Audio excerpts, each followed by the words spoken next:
जबरदस्तीचे लग्न, सूड आणि प्रेम, भाग 4.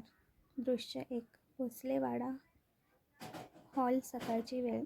शीतलला डिस्चार्ज मिळाल्यावर आरोही तिला घेऊन घरी येते. पार्श्वभूमी. वाड्याचा भव्य हॉल. भिंतीवर मोठे जुने पेंटिंग्स लावलेले आहेत. शीतल सोफ्यावर बसली आहे. तिने निळ्या रंगाची सुती साडी नेसली आहे आणि कपाळावर छोटी टिकली आहे. आराधना आजी मरून सुती साडीत, हातात जपमाळ, रागात उभे आहेत. आराधना आजी कठोर स्वरात. शीतल, काय गरज होती ग त्या पोरीसाठी स्वतःचा जीव धोक्यात टाकायची? वैष्णवीची मुलगी आहे ती. अगोदर तिची आई तशी वागली, आता ही पण तशीच वागली. शेवटी माझ्या अर्पिताची जागा घेतलीच ना तिने. एवढ्या छोट्या मुलीचा पण विचार नाही केला आणि माझ्या निरागस अर्पिताची हत्या केली हिने. आता तू तरी भुलू नकोस हिच्या खोट्या प्रेमाला. जशी वैष्णवी घर तोडणारी होती तशीच ही पण आहे. आरोही पिवळ्या रंगाचा चुडीदार घातलेला होता आणि ओढणी घेतलेली. किचनमधून शीतलसाठी गरम सूप घेऊन येत असते. आजीचे हे विषारी शब्द तिच्या कानावर पडतात. ती दरवाजा मागे थबकते. तिच्या डोळ्यातून घळाघळा पाणी वाहू लागते. वाटी धरलेली तिचे हात थरथरतात. शीतल आजींकडे बघून शांतपणे, आईसाहेब, माझी आरोही तशी नाही आहे. ती निर्दोष आहे. थोडा बालिशपणा आहे तिच्यात, पण खूप गुणी आहे ती. तिला तर कारस्थानं वगैरे काही माहिती नाही. आराधना आजी आवाजाचा टोन वाढवत, शीतल, तू कशी आहेस ग? इथे बाया स्वतःच्या नवऱ्याला दुसऱ्या बाईसोबत बघू शकत नाहीत आणि तू बघ तुझ्या सवतीच्या मुलीला एवढा जीव लावतेस की तिच्यासाठी तुझ्या जीवाची पर्वा नाही केलीस. कोणत्या काळजाची बनली आहेस तू? शीतल ठामपणे, आईसाहेब, मी आरोहीला सवतीची मुलगी मानत नाही. ती माझी मुलगीच आहे आणि जे प्रताप आणि वैष्णवीने माझ्यासोबत केले त्यात आरोहीची काहीच चुकी नव्हती. तिला बिचारीला तर काही माहिती पण नव्हतं आणि मी जे तिच्यासाठी करते ते मनापासून करते. मला समाधान वाटते तिला चांगलं बघून. आराधना आजी रागाने तिथून निघून जातात. आरोही आजींना येताना बघून पटकन दरवाजा मागे लपते. आजी गेल्यावर ती डोळे पुसते आणि हसत हसत शीतलजवळ जाते. आरोही, आई बघ तुझ्यासाठी गरम गरम सूप आणले, चल पटकन पिऊन घे. शीतल आरोहीकडे मायेने बघत, काय गरज आहे आरू, तू आधीच एवढी थकलेली असतेस. आरव पण किती काम सांगतो तुला आणि पिहू पण सगळं करायचं असतं. त्यात भर त्या संगीता ताई पण काही कमी नाही तुलाच वैताग द्यायला. त्या पण चान्स शोधत असतात ना. आरोही, आई नको टेन्शन घेऊ ग, मी करते मॅनेज सगळं. तू माझ्यासाठी जीव द्यायला निघाली होतीस, त्याचं काय? मी तर फक्त एवढंसं सूप घेऊन आली तुझ्यासाठी. आणि आई नको जास्त विचार करू माझा, ठीक आहे मी. शीतलच्या डोळ्यातून पाणी येते. आरोही, काय झालं आई, का रडतेस? त्रास होत आहे का तुला? अजून. शीतल, नाही ग बाळा, ठीक आहे मी, पण आज असं वाटतं कोणीतरी हक्काचं भेटलं आहे मला. इतकी वर्ष मी एकटी काढले, सर्वांचे टोमणे ऐकले आणि पण कोणी मला विचारलं नाही की तू कशी आहेस, काही लागत आहे का तुला, त्रास होत आहे का? असं हक्काचं कोणीच नव्हतं ग आरोही, आई मी पण खूप त्रास दिला ना तुला, पण आता बघ आपल्या दोघींची टीम खूप स्ट्रॉंग असेल, कोणी तोडू शकणार नाही आपली टीम. आणि मी आहे आता तुझ्यासोबत, तुला कोणाला घाबरायची काही गरज नाही. आता समजलं ना? चल डोळे पुस आता, बिलकुल रडायचं नाही. शीतल, हो ग माझी राणी, नाही रडत. पण आरव अजून पण तुला त्रास देतो ना. आरोही, जाऊ दे गाई, त्यांचं खूप प्रेम होतं अर्पिता दीदीवर आणि तिचं असं अचानक जाणं आणि ते माझ्यावर संशय आहे म्हणून मग मला बघून त्यांना अर्पिता दीदीचा मृत्यूचा दिवस आठवतो म्हणून चिडतात. आणि खरं सांगू आई, आरव सर वरून किती पण कडक असले ना, पण ते मनाने खूप चांगले आहेत आणि पिहूचं करायला मला मजा वाटते. तिचे छोटे छोटे कपडे आवरायचे, तिला छान अंघोळ घालायची मला खूप आवडतं. आणि ती तिच्या सोबत असताना जेव्हा ती खूप उत्साहाने माझ्या कुशीत येते ना, मला खूप आवडते तिचे लाड करायला, तिला जवळ घ्यायला. फक्त संगीता आता मुद्दाम त्रास देते मला, ते जरा जास्त होतं त्यांचं. पण आता तू आहेस ना माझ्यासोबत, मग त्यांना पण चांगलंच वठणीवर आणेन मी, टेन्शन नको घेऊ. आरोही शीतलला एक डोळा मारते आणि दोघे हसायला लागतात. शीतल गंभीर होऊन आरोहीच्या हातात हात घेते. पण आरू, मला सांग, त्या दिवशी नक्की झालं काय होतं? आरोही, आई, अर्पिता दीदीला गाडी शिकायची होती आणि तिला त्यांना सरप्राईज द्यायचं होतं, म्हणून तिने हट्ट केला की आरोही मला गाडी शिकव म्हणून म्हणून मी तिला शिकवत होते. नंतर घरी निघायचं होतं तर ती बोलली, मला तू खाली उतर आणि मी एकटी एक राऊंड मारून येते. मी नाही बोलले तिला. मी बोलले, दीदी मी पण सोबत येते, पण ती नाही ऐकली. मला बळजबरी उतरवून दिलं आणि ती गाडी घेऊन गेली आणि ॲक्सिडेंट झाला. माझी खरंच काही चुकी नव्हती आई. मी का मारेन अर्पिता दीदीला? ती तर मला किती समजून घेत होती. दृश्य 2. आरवची बेडरूम. संध्याकाळची वेळ. आरोही घरी येते आणि पिहूला घेऊन तिच्यासोबत बेडवर खेळत बसते. पिहू गुलाबी फ्रॉक गालातल्या गालात हसते. आरव काळ्या कोठात रूममध्ये येतो आणि त्या दोघींकडे बघत राहतो. आरव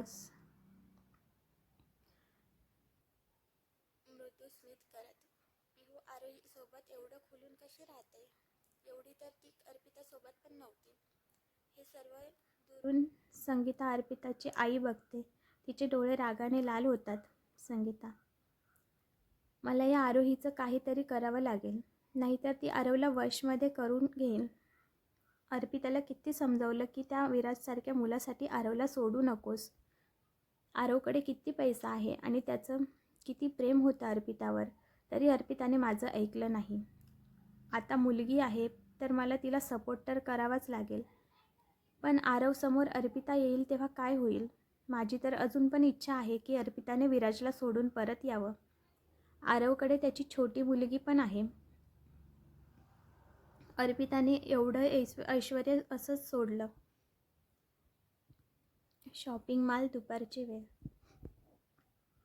आरोही आरवला बोलते, सर मला पिहूसाठी थोडी शॉपिंग करायची आहे, तुम्ही मला मॉलमध्ये सोडणार का?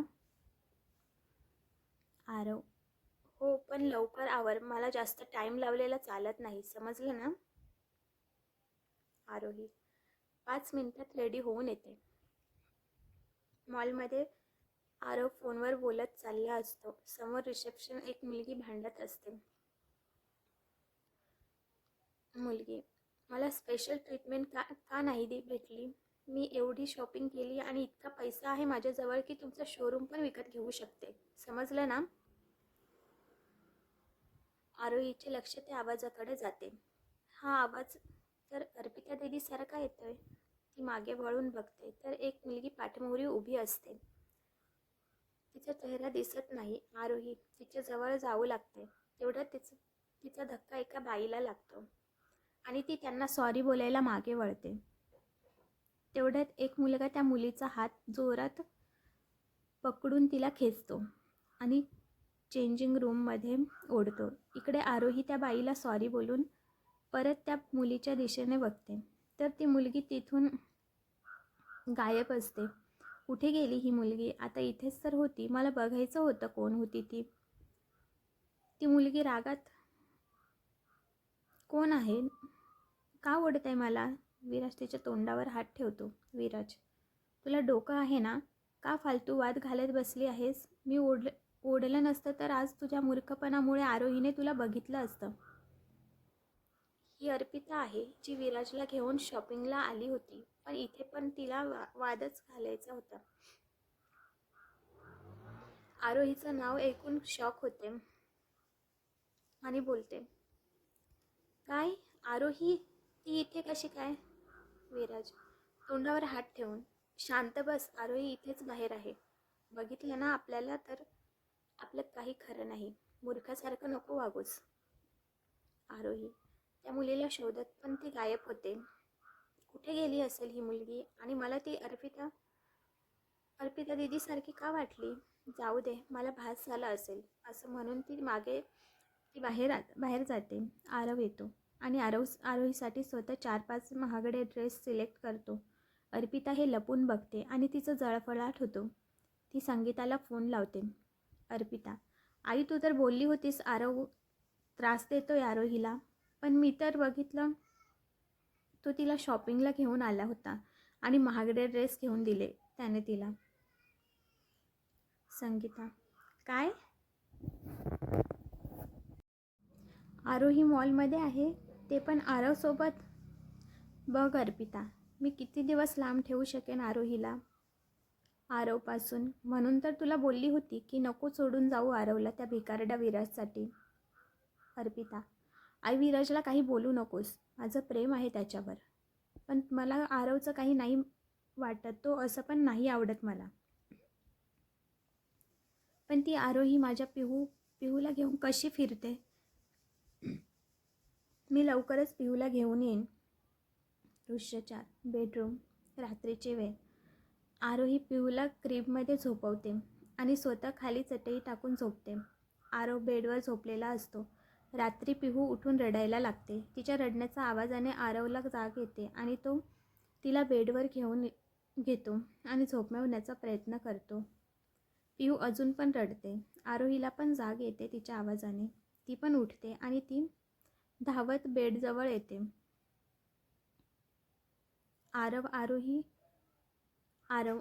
आरोही ही शांत होतच नाहीये. आरोही, सर तिला असं आवडतं. आरोही बेडवर बसते आणि पिहूला थोपटते. एका बाजूला आरव आणि दुसऱ्या बाजूला आरोही आणि मध्येच छोटी पिहूला थोपटता आरव आणि आरोहीचे हात एकमेकांवर पडतात. दोघांच्या नजरा भेटतात. रूममधील डिम लाईट्समध्ये रोमॅन्टिक वातावरण तयार होते. दोघांच्याही हृदयाची धडधड वाढते. काही सेकंदात ते एकमेकांकडे बघत राहतात. पिहू झोपते तेव्हा आरोही हळूच उठून चटईकडे जायला लागते. पण पिहू पुन्हा रडते. आरव हळू आवाजात, आरोही तू इथेच झोप बेडवर, ती पुन्हा रडेल. आरोही, पण सर मी कशी इथे? आरव, मी म्हणतोय ना, गप झोप. आरोही बेडच्या एका कोपऱ्यात झोपते. पुन्हा एकदा दोघांचे हात पिहूला थोपटताना स्पर्श करतात. दोघांनाही मनातून खूप वेगळं असतं, पण ते शांतपणे झोपी जातात. दृश्य 5. संगीता मुद्दाम गॅसवर पिहूचं दूध कडक उकळते आणि बाटलीत भरते. आरव नाश्ता करत असतो. आरोही पिहूला घेऊन येते. संगीता मुद्दाम बाटली उचलते आणि जोरात खाली फेकते. संगीता ओरडत, बघ आरव बाळा, ही मुलगी माझ्या पिहूला पण त्रास देते. तिला एवढं गरम दूध देते. माझं पण हात भाजले तर छोट्या पिहूचं काय झालं असतं? शेवटी सावत्रपणा दाखवलाच ना हिने. आई ती आईच असते. आरोही, आत्या काय बोलत आहात तुम्ही? मी दूध थंड करून ठेवलं होतं. संगीता, म्हणजे मी खोटं बोलते असं म्हणायचं आहे का तुला? आरव बाटलीला हात लावतो. ती खूप गरम असते. आरव चिडतो. आरोही तू असं कसं करू शकतेस? पिहू लहान आहे, तिला तरी सोड. तू नाही सुधरू शकत कधी. हे दूध तू माझ्या पिहूला पाजणार होतीस ना, आता हेच दूध तू पी आणि बाहेर उन्हात एका पायावर उभी राहा. आरोही रडत ते गरम दूध पिते. तिच्या तोंडाला चटके बसतात. संगीता लपून तिचा व्हिडिओ काढते. शीतल तिथे येते. शीतल, आरव का आरोहीला त्रास देतोयस? ती मनापासून करते रे तुझ्यासाठी. आरव, शीतल मावशी, हिने आज पिहूला गरम दूध पाजलं असतं. नशीब संगीता आईने बघितलं, नाहीतर पिहूचं काय झालं असतं. आज मी हिला शिक्षा नाही केली तर ही परत चुका करेल आणि या शिक्षेमुळे ती 10 वेळा विचार करेल कोणती गोष्ट करताना. संगीता तर हसत असते. शीतल, आरव तू काही पण म्हण, पण माझी आरू असं कधीच करणार नाही. ती पिहूला इंजेक्शन मारलं आणि त्रास झाला तरी आरोही रडायला लागते आणि हे गरम दूध पाजायचं तर नाहीच करणार. आरव पण विचार करतो, पण परत अर्पिता आठवते त्याला आणि अजून कठोर होतो. नाही शीतल मावशी, ही मुलगी कुणाचा विचार नाही करत, स्वार्थी आहे खूप. तितक्यात कमला मेड पुढे येते. तिला माहिती असते की हे संगीताने केले. कमला, मालक, आरोही मॅडमने काही नाही केलं, मी दूध गरम करून आणलं होतं. आरव कमलावर रागाने ओरडतो. तुला डोकं नाही आहे का? काय करतेस तू? इतकं गरम दूध बाळाला देतात का? नीट काम करता येत नसेल तर निघून जा इथून. कमला मान खाली करून वेकून घेते आणि बोलते, ते साहेब, मला वाटलं पिहू बेबीला गरम दूध लागतं असेल म्हणून मी गरम करून आणलं. मला माफ करा साहेब, मी परत नाही करणार असं. आरवला आता गिल्टी वाटतं. शीतल बोलते, बघितलं आरव, मी बोलली होती ना की माझी आरोही नाही करणार असं, आणि पिहूला त्रास द्यायचं तर ती विचार पण करत नाही. आरोहीकडे बघतो. ती एका पायावर उभी राहून स्ट्रगल करत असते. शीतल तिचा पाय खाली करते. तो काहीच नाही बोलत आणि गिल्टमध्ये तिथून निघून जातो. त्याच्याकडे बोलायला काही शब्द नसतात. शीतलला कमलाकडे बघून वाटतं की कमलाने असं काही केलं नसेल. ती कमलाला विचारते, कमला, तू स्वतःवर का घेतलंस हे? कमला, मॅडम, मी संगीता मॅडमांना हसताना बघितलं होतं. आरोही मॅडम खूप चांगल्या आहेत. त्या आम्हाला फॅमिलीसारखं वागवतात. अर्पिता मॅडम तर फक्त नावाला आरव सरांसोबत चांगलं दाखवायचं आणि मागे आमच्यावर खूप हुकूम सोडायच्या.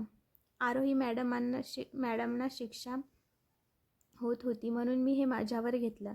माझी काय फक्त नोकरीच गेली असती ना, पण ती काय कुठे पण केली असती.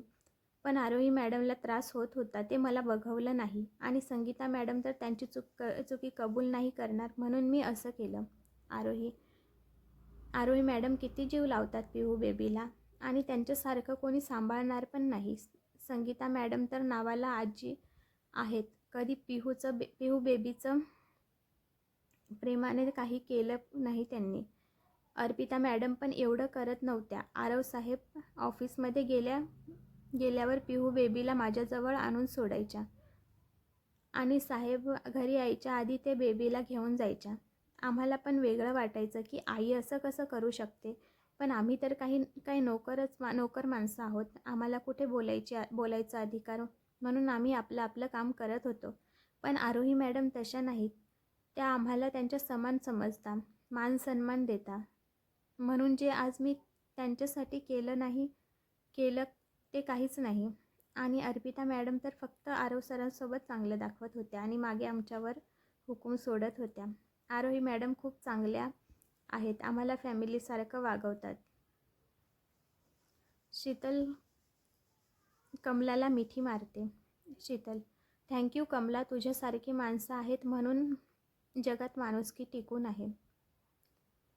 पण शीतलला आज अर्पिताचं नवीन रूप कमलाकडून कळलं होतं. कारण अर्पिता तर किती संस्कारी दाखवायची सर्वांना. आज तिचं नाव आलं की तिचं ते शांत आणि निरागस चेहरा समोर येतो. पण मग कमला खोटं नाही बोलणार. अर्पिता असं का वागत असेल? तर मित्र आणि मैत्रिणींनो, काय होईल पुढे? शीतल आणि आरोहीला कळेल का अर्पिताचं सत्य, आणि आरव अर्पिताची माफी मागेल की नाही? की संगीता अजून काही कारस्थान करून आरोहीला त्रास द्यायचा प्रयत्न करेल? बघू पुढच्या भागात. आणि तुम्हाला आजचा भाग कसा वाटला ते मला सांगा, आणि चॅनलला सबस्क्राईब करा. आणि तुम्हाला पुढे काय ट्विस्ट बघायला आवडेल ते पण सांगा, म्हणजे मी तसं लिहीन. धन्यवाद.